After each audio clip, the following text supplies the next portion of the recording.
할렐루야. 오늘은 종려주일, 다음 주는 부활절. 우리 부활을 준비하기 전에 혹이라도 내 마음에 엉킨 실태가 조금이라도 있다면, 그 엉킨 실타래를 풀고 부활을 준비하면 얼마나 좋을까. 내 마음에 엉킨 실타래를 풀려면요, 누가 풀어주는 게 아니더라고요.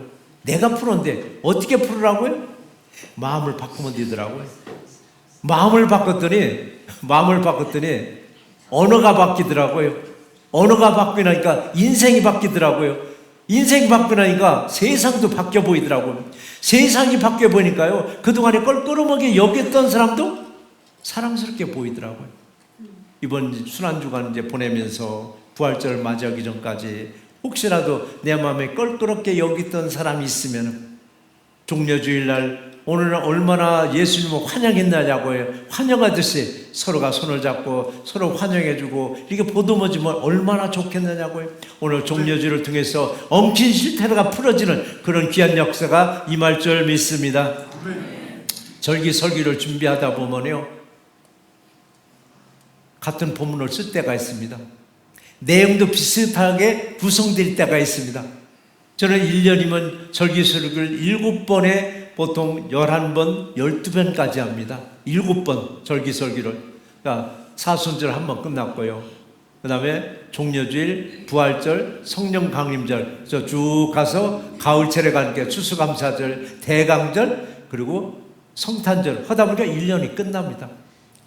그러니까 절기설교를 준비하려면은 지나가는 한 10년분치의 절기설교를 원고를 다시 꺼냅니다. 왜 꺼내느냐? 본문하고 겹치지 않도록, 그리고 내용도 겹치지 않도록. 뭐 내용이 겹칠 수도 있지 않느냐 하지만은요, 우리 교회 성도님들은 기억력이 너무 좋고 명철해서 몇 년 전에 한 것도 기억하시더라고요. 몇 년 전에 한 것도. 그래서 어느 때는 목사님 그때 하셨잖아요. 그러면 저는 두리뭉치를 넣어갑니다. 좋은 보약은 재탕도 약발이 있습니다라고. 지난주까지 사순절 설교 3번 끝냈습니다. 오늘 종려주일입니다. 그럼 종려주일도 본문을 선택하려고 하니까 이게 사복음서밖에 없어요. 사복음서. 10년간치를 쭉 보니까 거의 다 사복음서만 꺼내 썼더라고요. 그래서 금년에는 사복음서를 뒷받침해주는 말씀이 있어요. 사복음서를 뒷받침해주는 말씀이 뭔지? 구약의 말씀. 그것도 선지서예요. 선지서 말씀 중에서도요, 스가랴 선지서 9장 9절 말씀을 오늘 준비를 했습니다. 많은 선지자들이 선지서를 썼는데 그 중에서도 스가랴 선지자는요, 메시아로 오실 예수님에 대해서 스가랴에서 9장부터 14장까지 많은 내용을 기록했어요. 예수님에 대해서.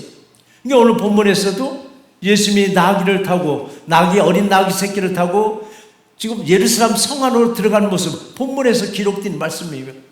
오늘도 나귀 새끼를 타고 예루살렘 성 안으로 들어가시는 예수님이 성 안으로 들어가는 게 아니라 저와 여러분들 마음 안으로 들어올 때 마음껏 영접하고 환영해주는 우리 모두가 되시기를 제 이름으로 축원합니다. 자, 우리는 사순절을 생각하면 뭘 생각해요? 예수님 고난을 생각해요. 예수 죽음 생각해요. 예수님도 부활을 생각합니다.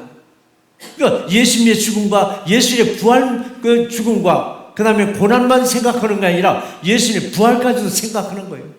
그러니까 예수님의 부활이 그냥 온 게 아니에요. 고난이 있었습니다. 죽음도 있었습니다.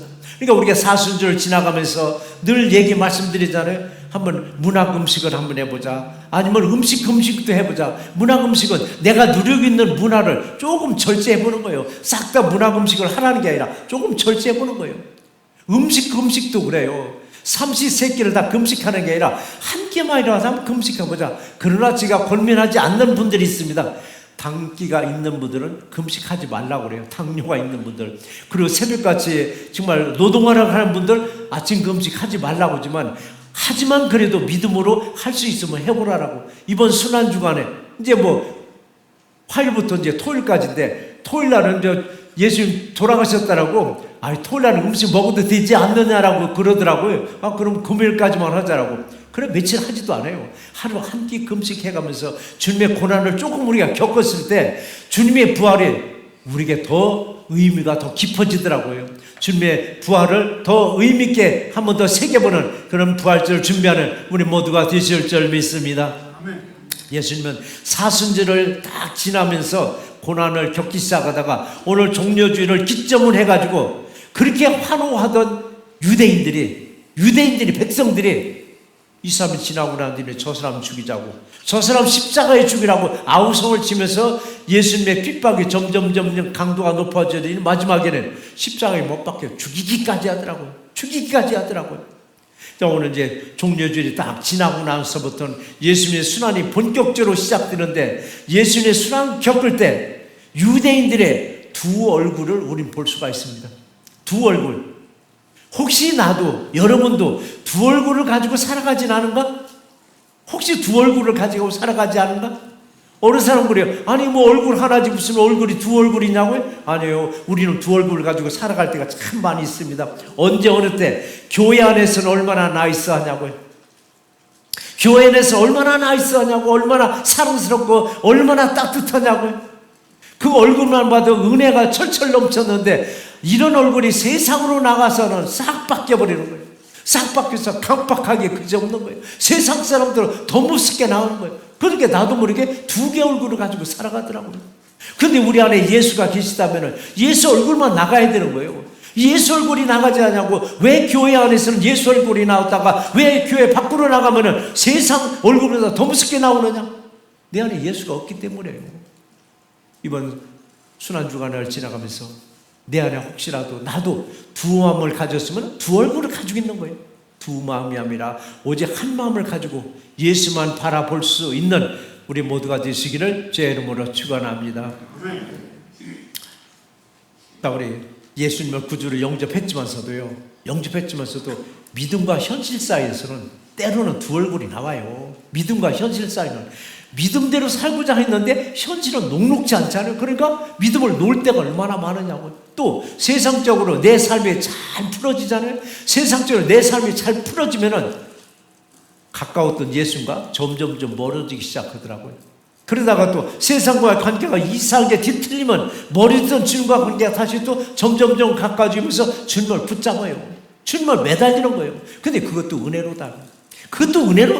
뭐가 은혜냐고. 예수님을 찾는 그 자체가 우리는 얼마나 큰 은혜냐고요.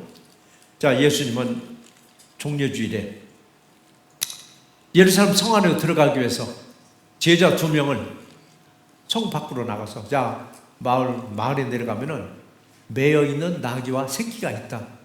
그걸 주인에게 물어볼 것도 없이 그냥 끌고 오라고 했습니다. 풀어서 끌고 오라고.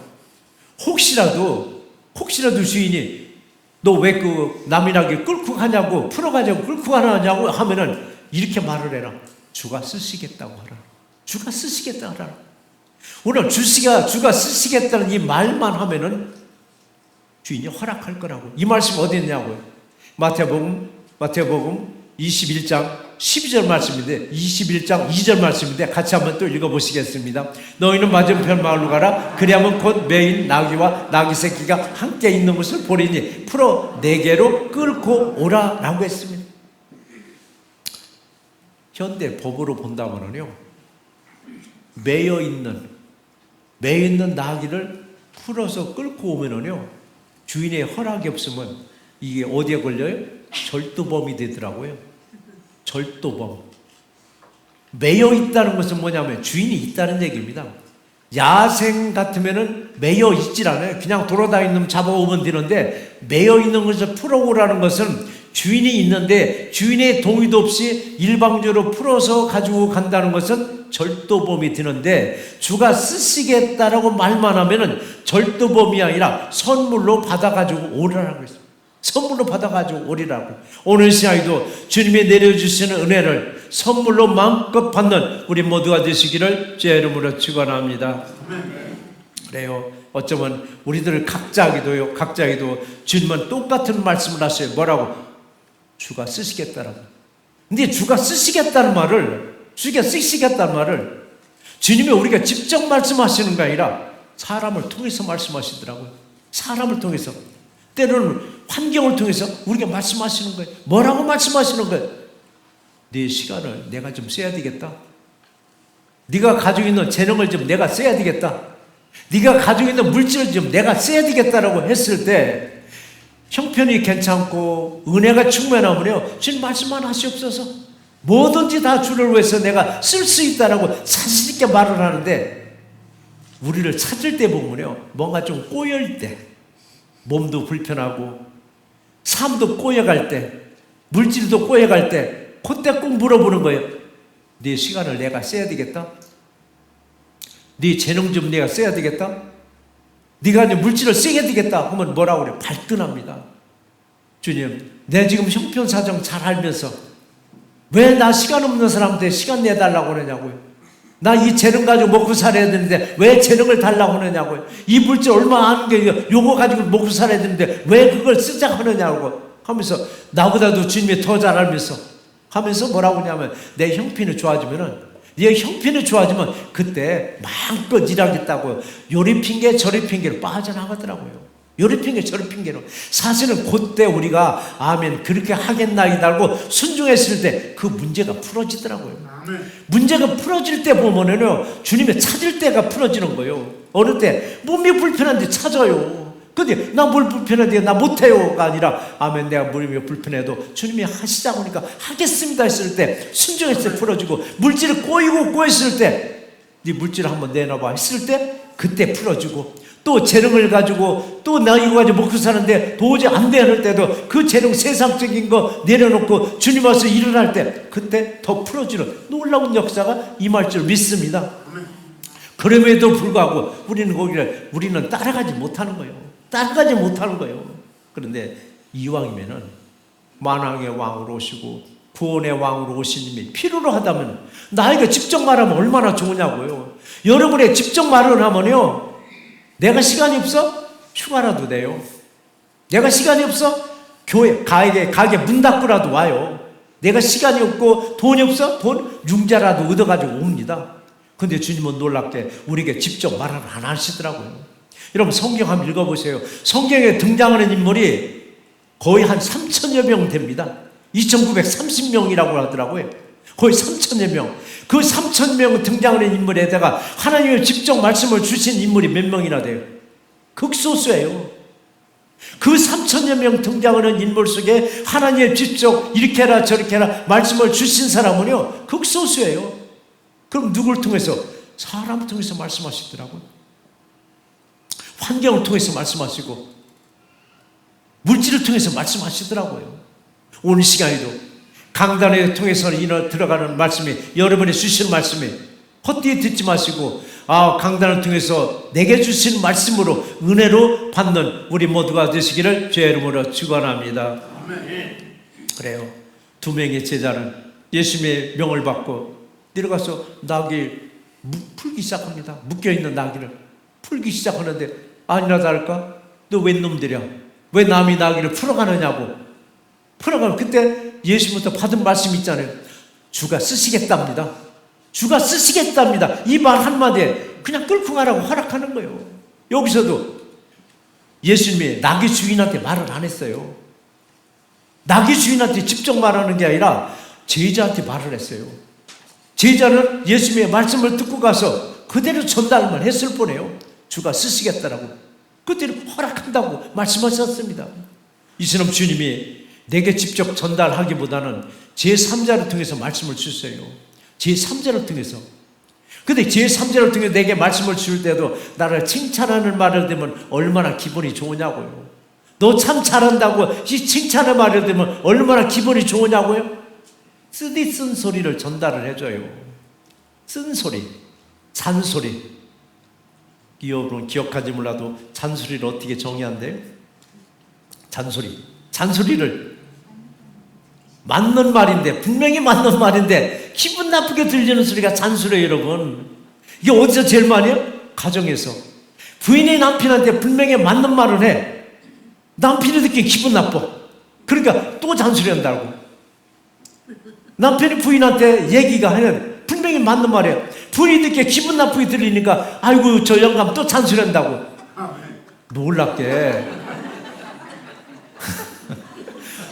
놀랍게도 연세가 드시면 드실수록 서로가 말하냐면 서로가 나이 먹더니 잔소리만 늘었다고 서로가 그러더라고요.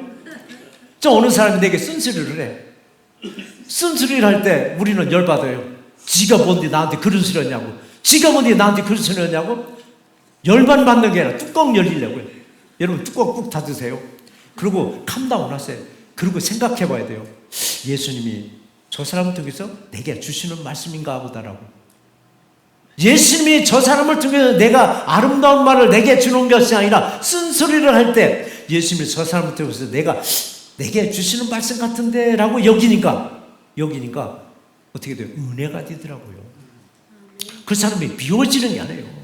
그러니까 여러분 부부간에 부인이 남편한테 쓴소리 할 때는 주님이 저 사람을 통해서 내게 하시는가 보다.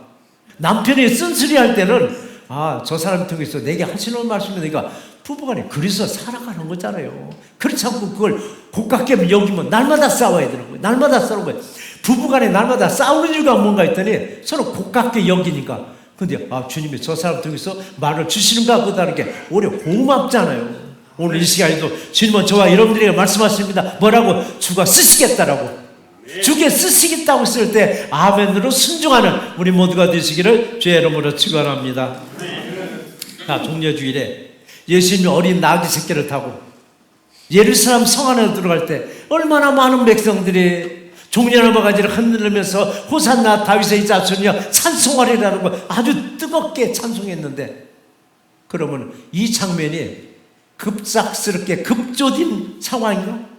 이 장면이 갑작스럽게 만들어진 상황인가? 아니에요. 구약에서 이미 스가랴 선지자 9장 9절 상반절에 이런 말씀이 있는데 같이 한번 읽어보시겠습니다. 시온에 따라 크게 기뻐할지어다, 예루살렘에 따라 즐거이 부를지어다. 보라, 네 왕이 내게 임하시나니. 여기서 세 가지가 나와요. 기뻐하고 즐거워하고 찬송할지어다. 아니, 무엇을 기뻐하고 무엇을 즐거워하고 무엇을 찬송하라고요? 보라, 내 왕이 내게 임하시나니라.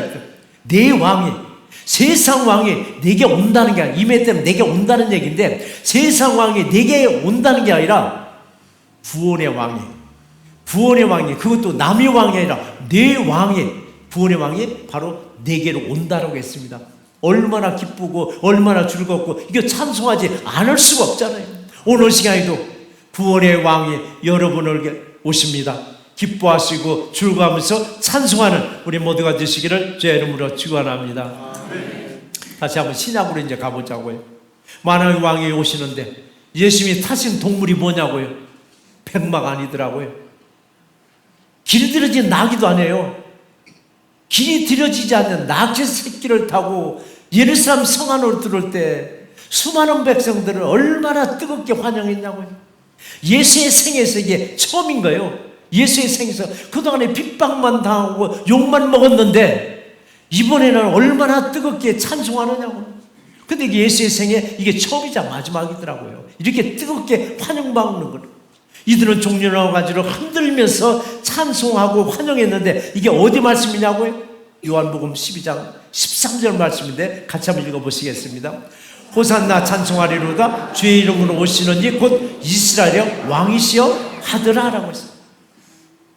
하필이면 종려나무 가지냐고요? 왜 하필이면 종려나무 가지를 흔들고 있느냐고요? 종려나무를. 자, 오늘은 이제 부활절 앞둔 전주일입니다. 근데 오늘은 종려주일이라고 하더라고요. 근데 종려주일과 종려나무는 무슨 관계가 있길래 왜 종려주일이라고 하느냐고요? 예수님이 그 뜨겁게 환송을 받아가면서 환영받으면서 예루살렘 성 안으로 들어갈 때 그들의 손에 들고 있던 거, 바닥에 깔았던 거, 유대 땅에서 가장 흔하게 자생하고 있는 나무가 종려나무입니다. 팜트리. 유대 땅에서 가장 흔하게 자생하고 있는 게 팜트리예요. 이건 생명력이 얼마나 강한지 죽이려 지울 수도 없다는 거예요. 잘라버려도 뿌리에서 싹 하나 나오면 또 번성해지는 거예요. 이스라엘을 상징하는 나무가 뭐냐면요, 종려나무, 팜트리예요. 그들의 민족성과 똑같아요. 그들의 역사 이래를 보면 몇 번을 멸족할 뻔 위기가 있었는데 마치 종려나무 가지처럼 또 번성하는 거예요. 또 잘라버리면 어느 순간 또 번성하고. 그래서 이스라엘을 상징하는 나무가 종려나무. 이게 이제 널브러져 있는 거예요. 예수를 환영할 때 제일 흔해 빠진 종려나무 가지를 흔들고 또 바닥에 깔고 예수님을 환영했습니다. 그래서 예수님을 환영할 때 종려나무 가지로 흔들었다 해서 종려주일로 정해진 겁니다. 구원의 왕으로 오시는 예수님은 어디로 가시는가?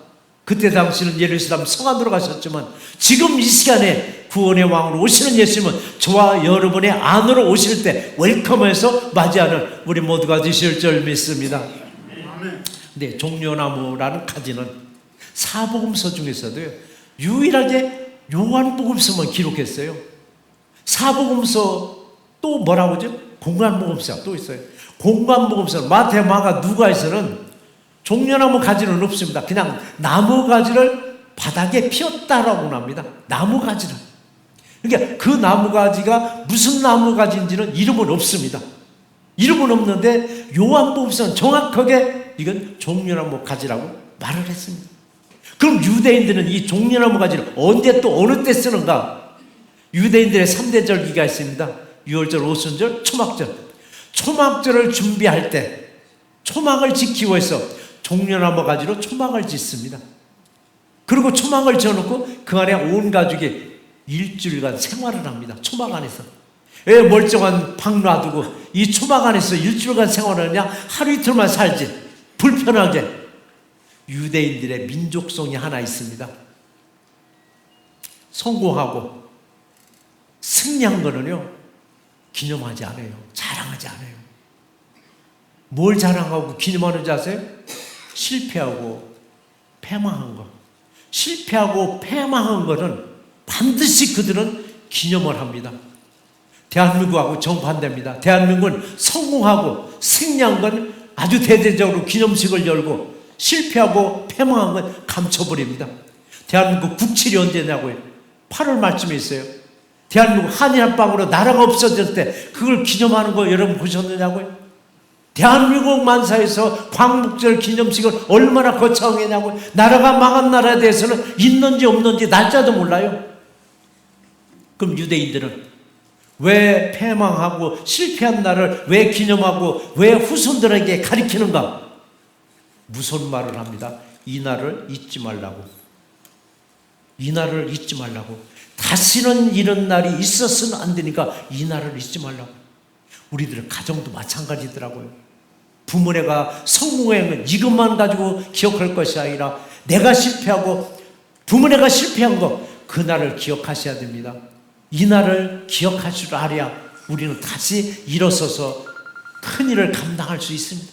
자, 유대인들은 초막 지어놓고 거기서 일주일간 생활하면서 뭐를 기념하느냐고요?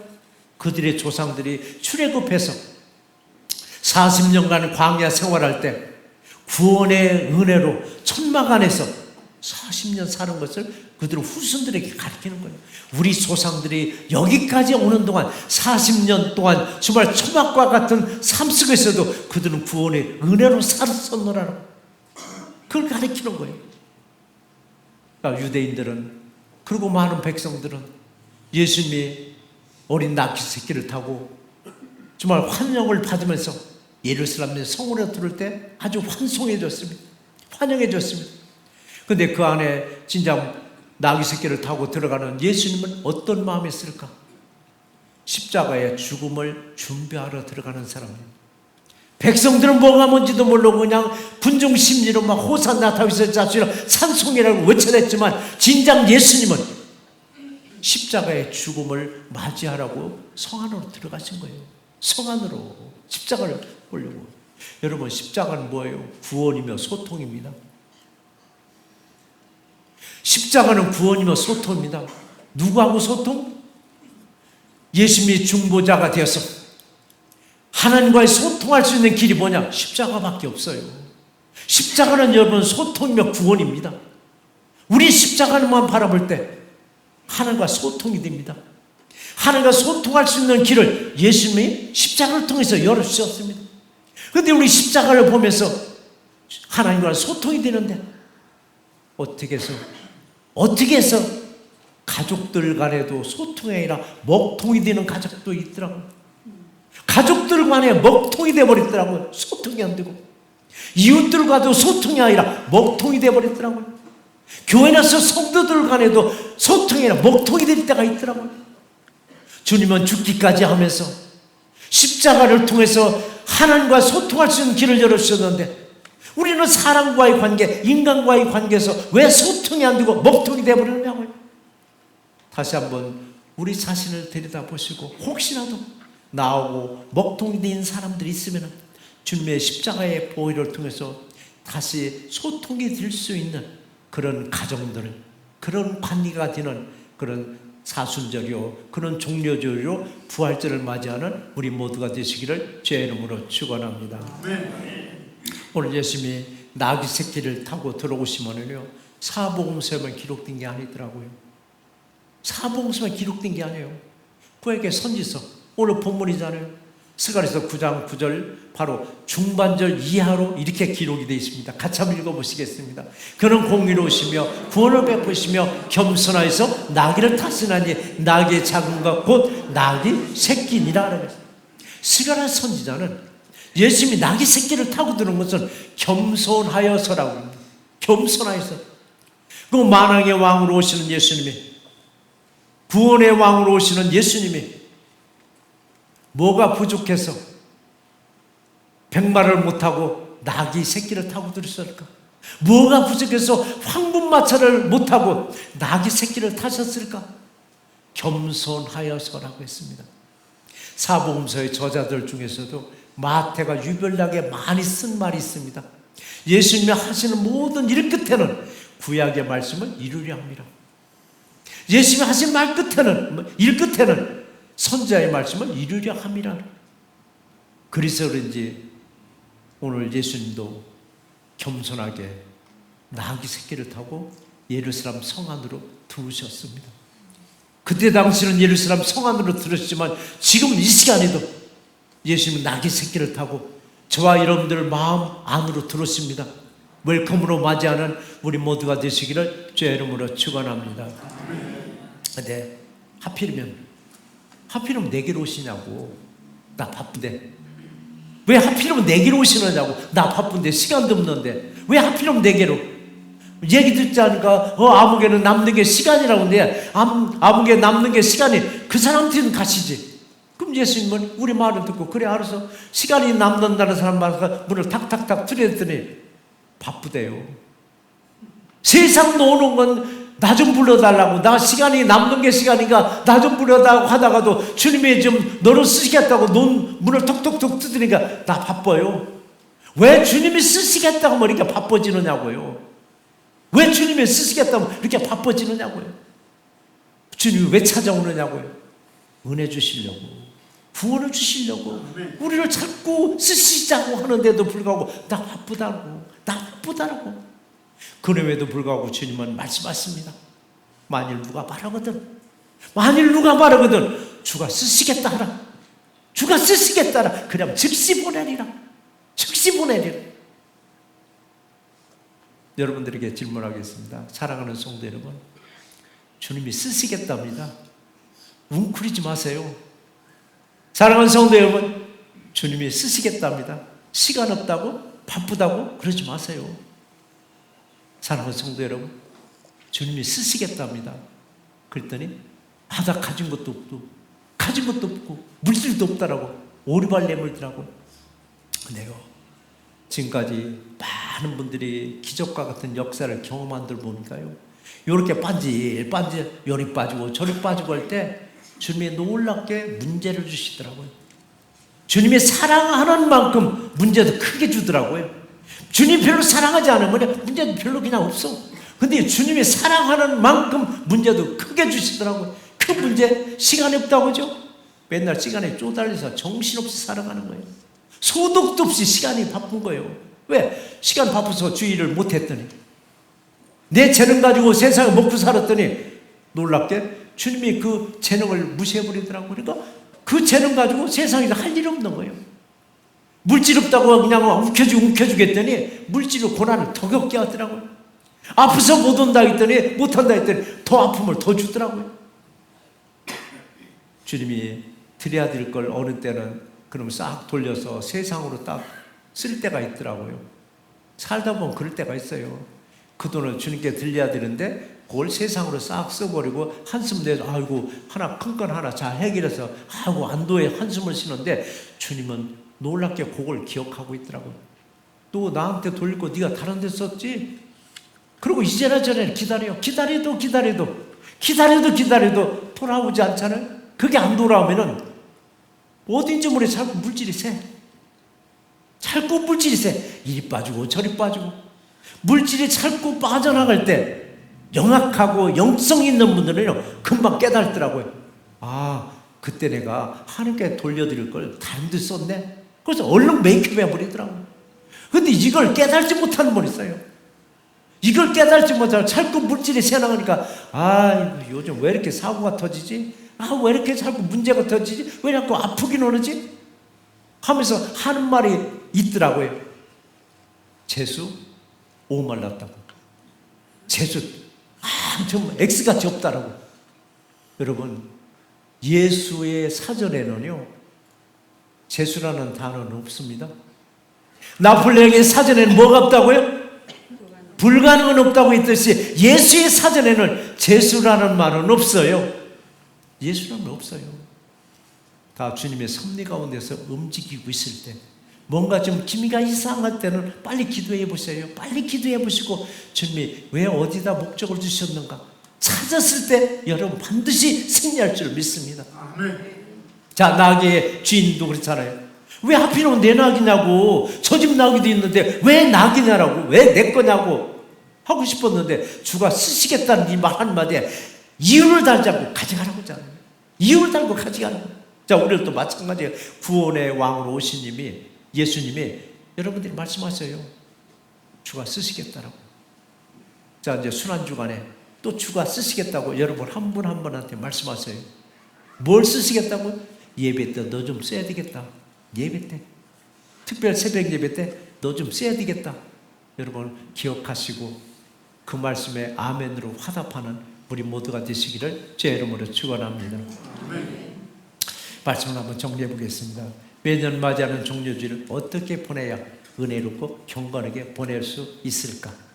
예수님은 겸손하게 낮은 곳으로 오셨습니다. 우리도 종려주일과 순환주간을 보내면서 더 낮아지고 겸손하게 주님의 고난을 통해서 거룩한 죽음과 부활을 한번 경험해 보세요. 온 인류를 구원하실 예수님은 십자가의 죽음을 준비하려고 예루살렘 성 안으로 들어오실 때 사람들은 호산나 호산나 찬송하면서 뜨겁게 환영했습니다. 십자가의 죽음으로 하나님과 막혔던 통로가 뚫렸으며 예수님을 구주로 영접한 사람은 하나님과 소통할 수 있는 길도 열렸습니다. 십자가의 죽음을 향해서 오늘 예루살렘 성 안으로 들어가실 때 수많은 사람들은 구원을 베푸실 만왕의 왕을 환영했습니다. 환영하던 사람들은 며칠이 못 돼서 마음이 돌변하더니 저 사람을 죽이라고 외쳤지만 우리는 구원의 왕으로 오시는 예수님을 끝까지 믿고 섬기는 종려주일과 순환주간과 부활절을 준비하는 우리 모두가 되시기를 주의 이름으로 축원합니다.